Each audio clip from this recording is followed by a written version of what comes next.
LMPD's chief of police says it's time to examine the criminal justice system. He made that statement when asked about the bond for Randall Allen. You might remember he's the man who was shot by police after they say he attempted to carjack a woman at a Walmart pharmacy drive-thru.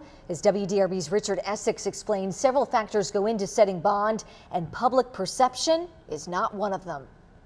The suspect, Randall Allen, was convicted of jumping bail in 2018.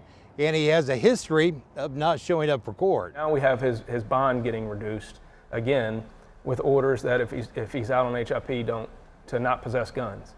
Wasn't that what you just said a month ago, and now all of a sudden he's involved in this? He is a convicted felon. Randall Allen stood in front of the judge, his hand bandaged from an altercation with police, and he was given the gift of a lower bond. Honestly, yes, I was surprised. Retired Judge David Holton was the chief judge for Jefferson County. You have an quote-unquote on-call judge who sets the bonds initially over the telephone, and those bonds are reviewed. And then once the person appears in court, it's a whole new ballgame. There are a number of factors in front of a judge for a bond hearing: the suspect's past criminal history, the nature of the current offense, the suspect's anticipated conduct, and are they a flight risk and a danger to the public. I think sometimes we lose our focus and we think that the criminal justice system should focus on the offender. What about the victim deserves just as much justice or more so? Allen's bond is $50,000 full cash, which means he has to come up with the entire amount. I mean, there's a possibility that this bond will be sufficient and this defendant will not be released. The Jefferson County Court Administrator, retired Judge McKay Shaven, says bond decisions are set according to law. Perception may sometimes be reality, but regardless of how it is perceived, the reality is that a $50,000 full cash bond